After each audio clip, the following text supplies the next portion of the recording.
Howdy folks, and welcome to the Hillbilly Kitchen. Today we're making dinner rolls.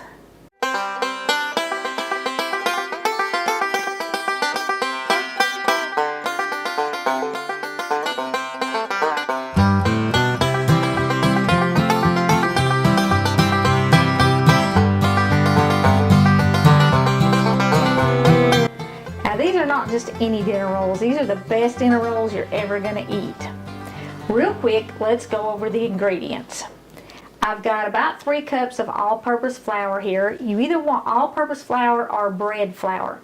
Bread flour really works a little bit better because it has a little more gluten in it, and it just is better for bread because of that. I do like unbleached flour. And then I have about another 1/4 cup, maybe a little bit more, for when I get ready to knead this so I can put it out on the counter and it won't get sticky. I've got 2 eggs, a teaspoon of salt, about 1/3 cup of sugar here. And you can vary the sugar in these rolls anywhere from 2 tablespoons all the way up to 1/2 cup. Alex and Brett both requested a sweet dinner roll this year, so I'm going with a little more sugar, but you can cut this all the way back to about 2 tablespoons. And if you want a sweet dinner roll, you could substitute honey also in this instead of sugar. You could substitute a no-calorie sweetener, something like Splenda, but you do have to have at least that 2 tablespoons of sugar to feed your yeast. And I've got about 2 1/4 teaspoons of yeast here. This is 1 packet of yeast if you're using the packets. I have 4 tablespoons of melted butter and a cup of warm milk. Now, yeast is alive, so you have to get it warm when you get it moist, but you can't get it too hot. And that's where a lot of people mess up their yeast recipes. Either what they're adding their yeast to is not warm enough, or it's too warm. And if it's too warm, it will kill your yeast and your yeast breads won't rise. You can use a thermometer. You want it somewhere between 100 and 110 degrees. I use my pinky finger, and it should feel warm but not hot. And this is warm but not hot. And if you do that, or you can drop a little on your wrist like you check a baby bottle, as long as it's warm but not hot, you're good. So I'm going to go ahead and add some stuff in here, and we're going to get our yeast started. I'm putting my sugar in my milk, and I'm going to go ahead and add my butter in my milk. And I want to add a little bit of flour to this too. And I'm just going to scoop a little out here. I have no idea how much that is. You want around 1/4 cup or so in here. And I'm going to add my yeast to it.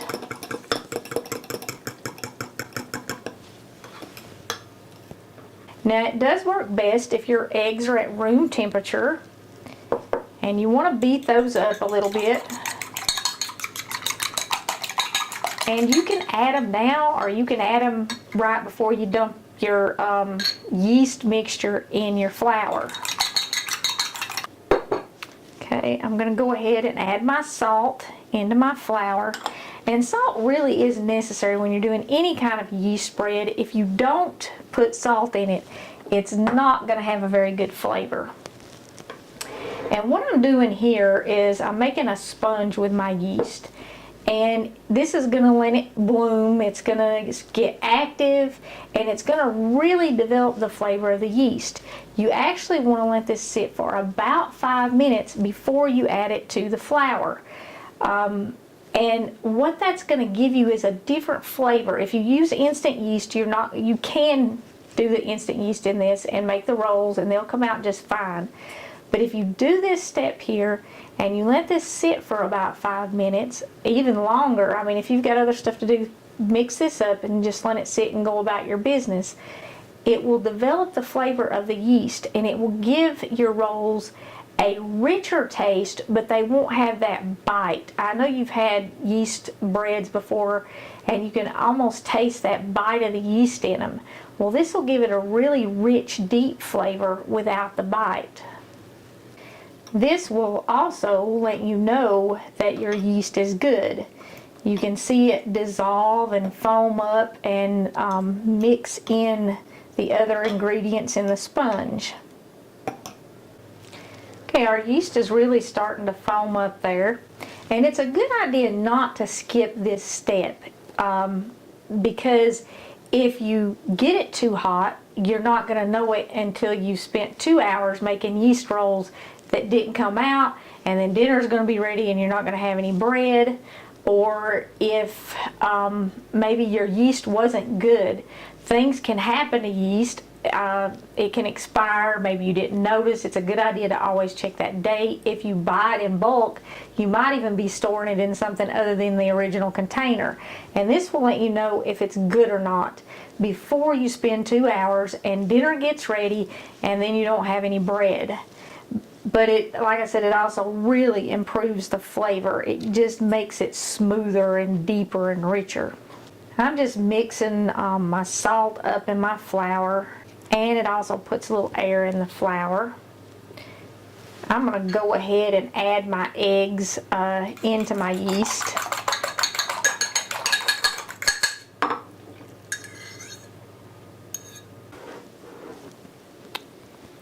And we've given that enough time now. Just kind of dump it down in your bowl in the middle of the flour. And you can see it's all foamy. That's what you want. It should almost look like a soda or something that you just poured.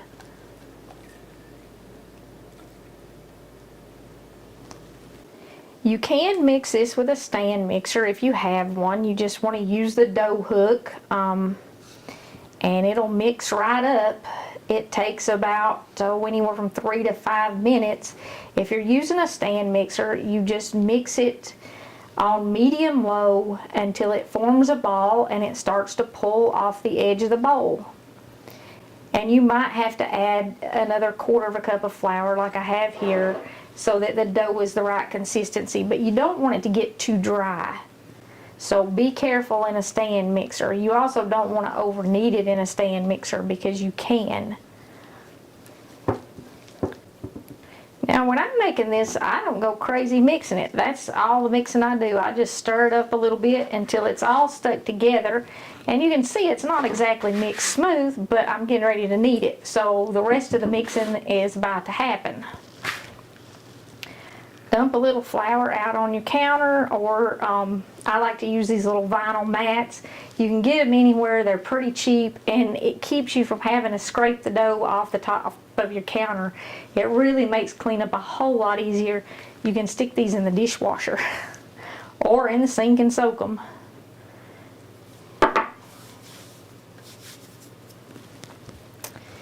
And just turn your dough out on your counter or your little mat or whatever you're using.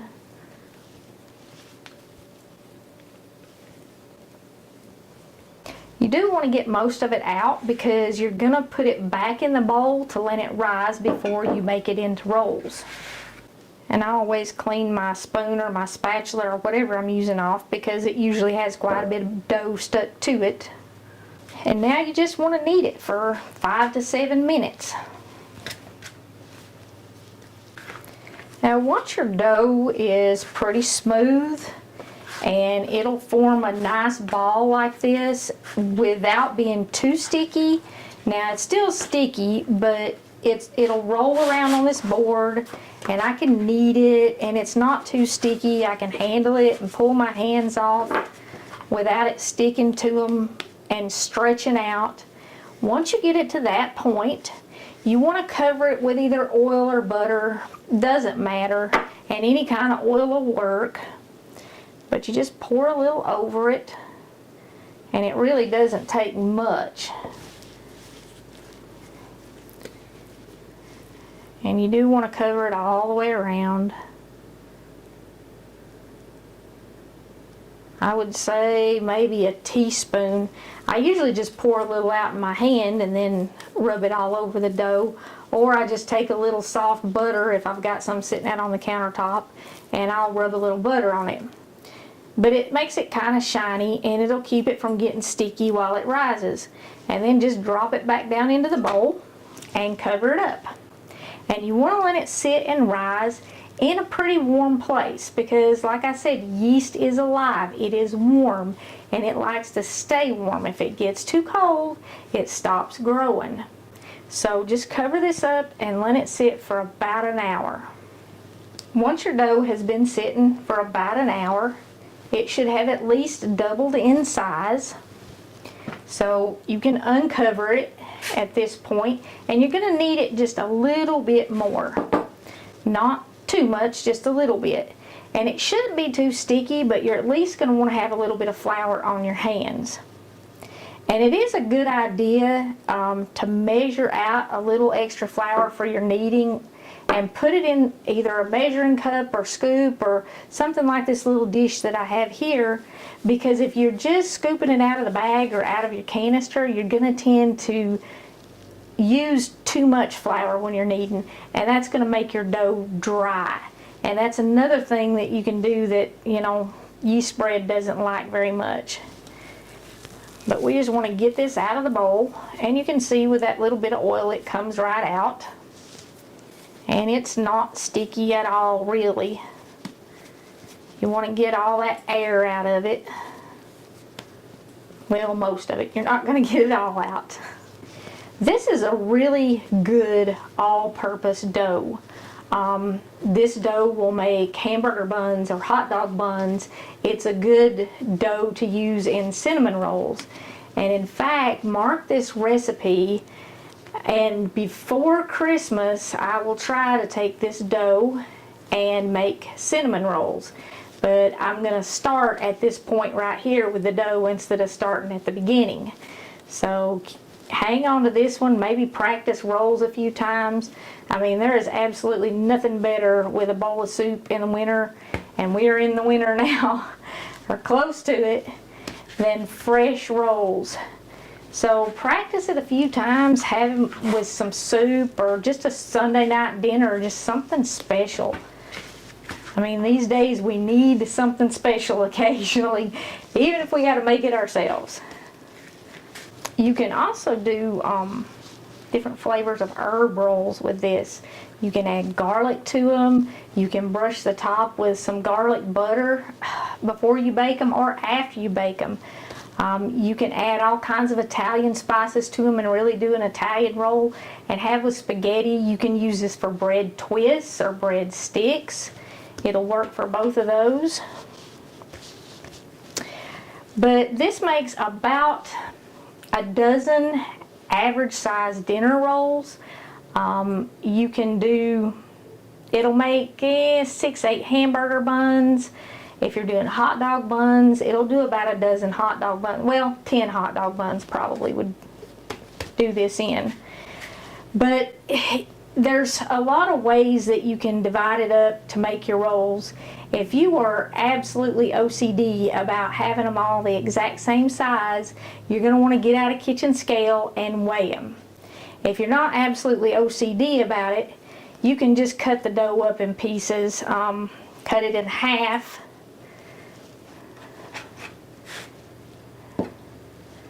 and then in half again.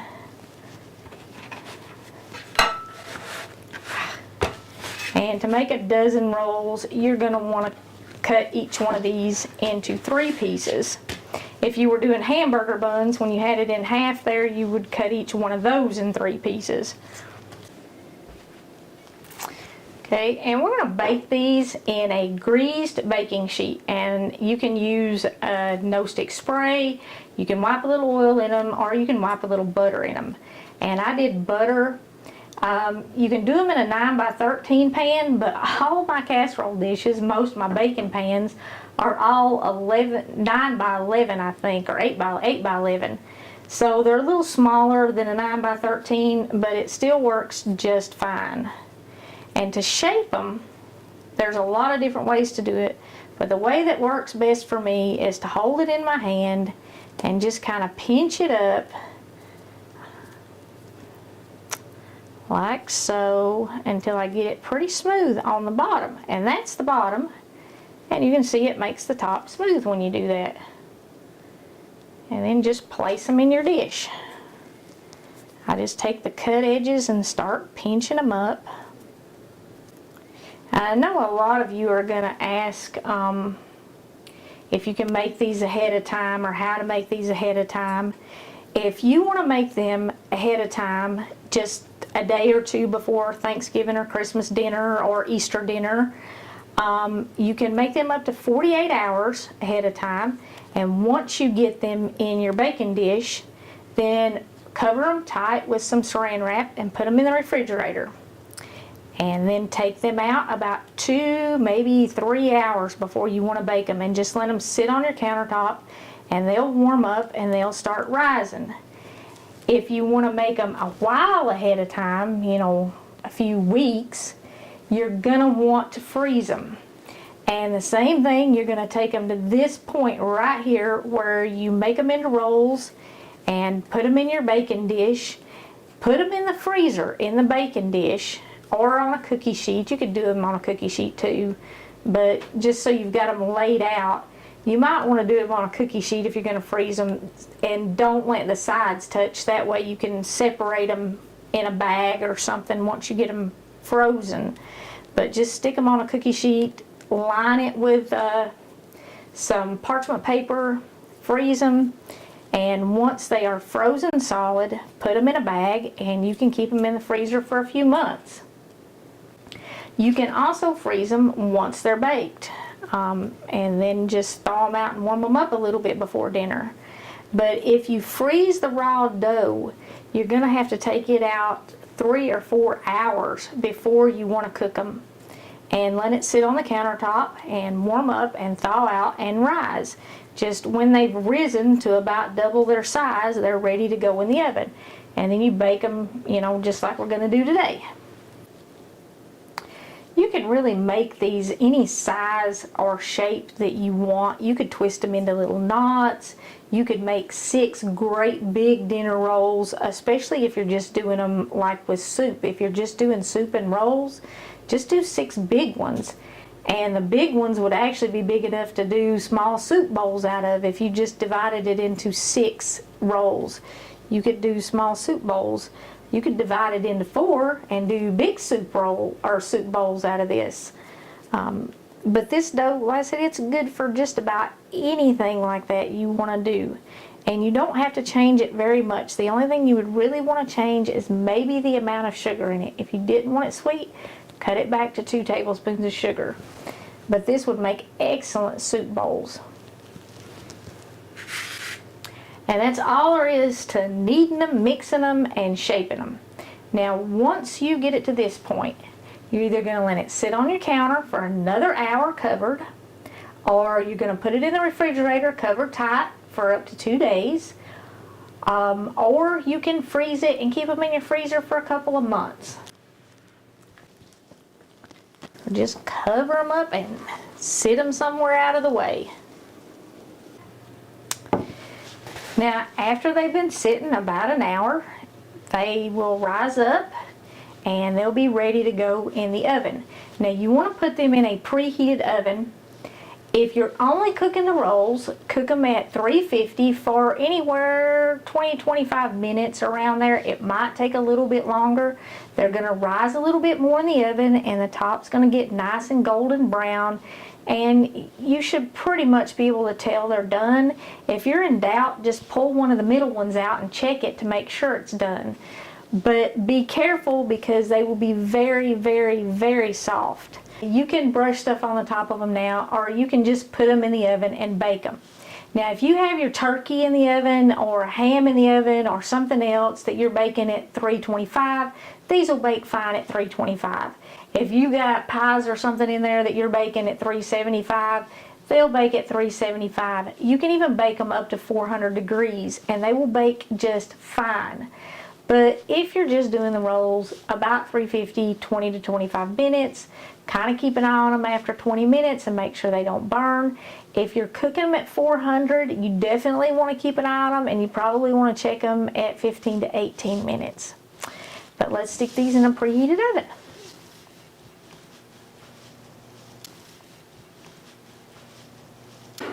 If you want something special to go on your rolls, mix up a little honey butter. You can brush a little bit of this on them, like I said, before you put them in the oven.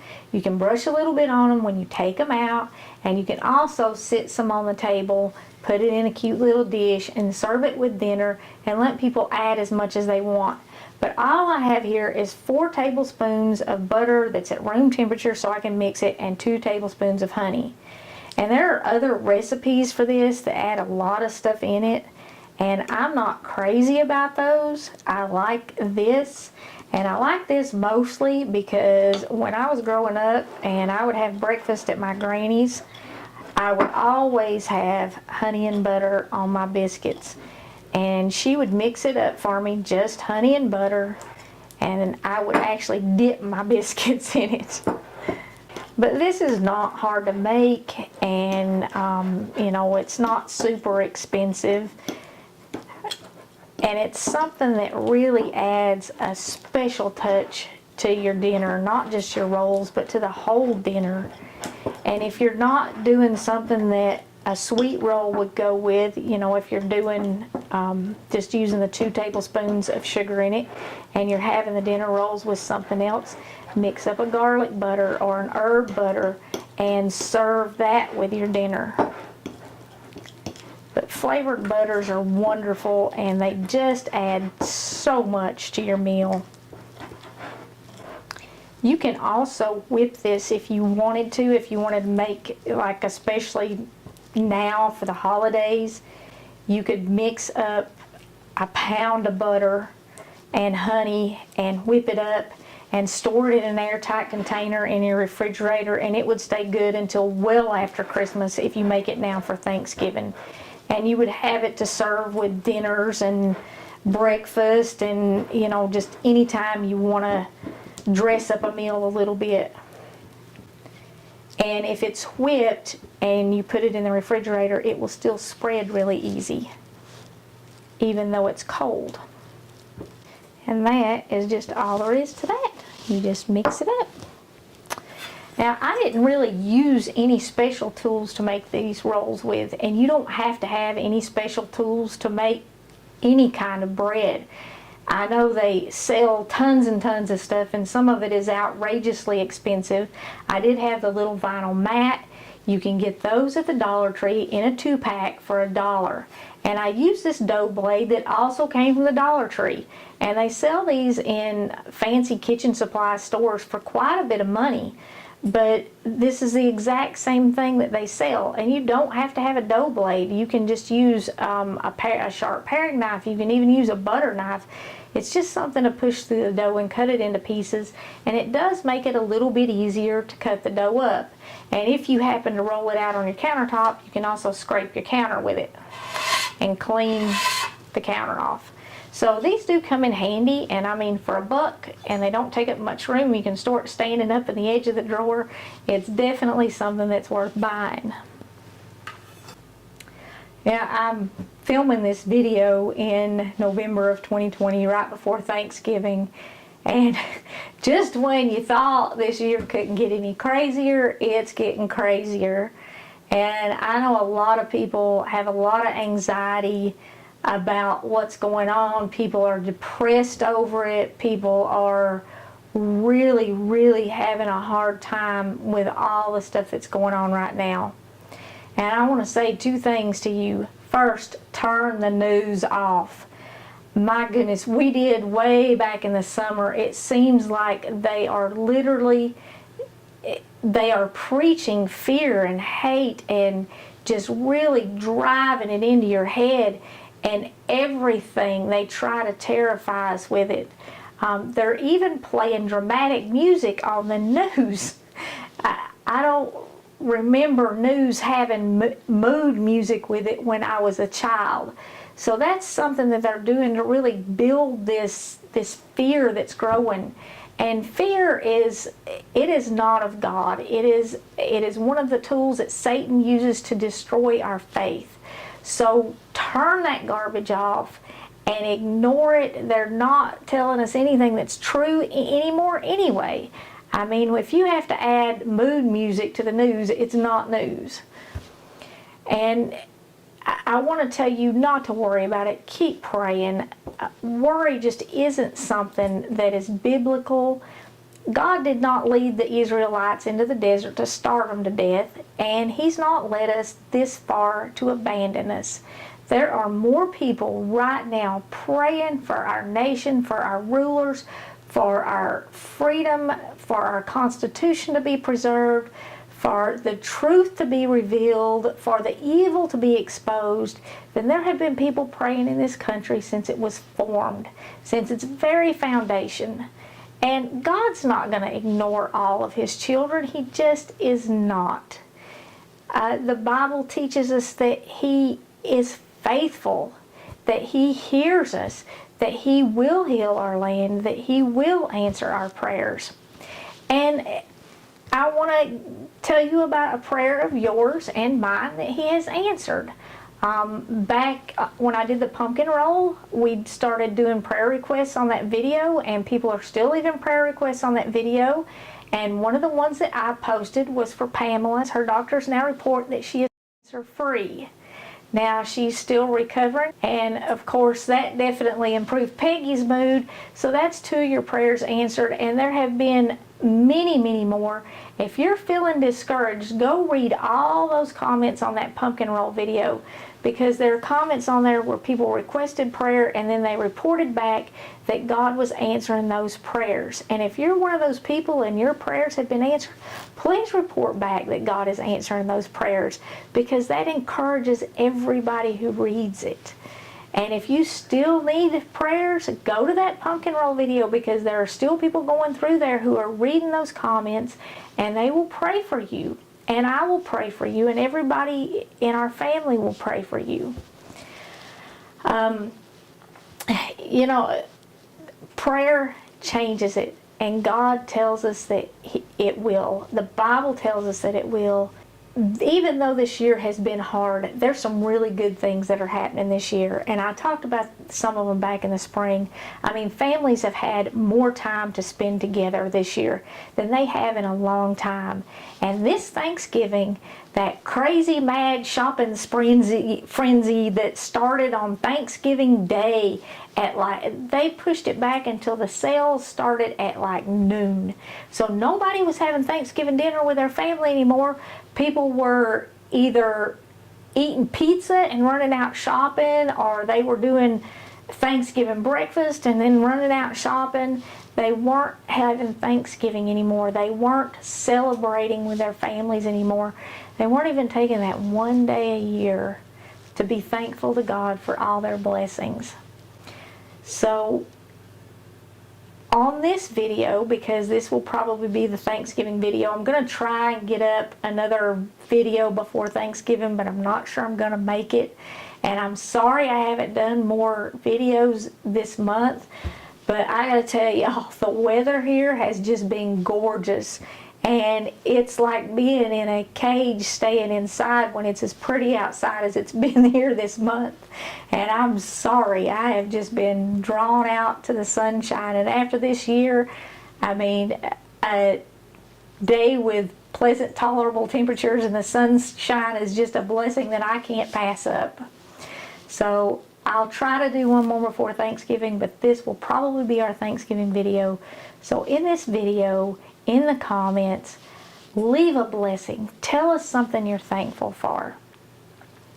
And I want to leave you with Colossians 3:15 on that subject.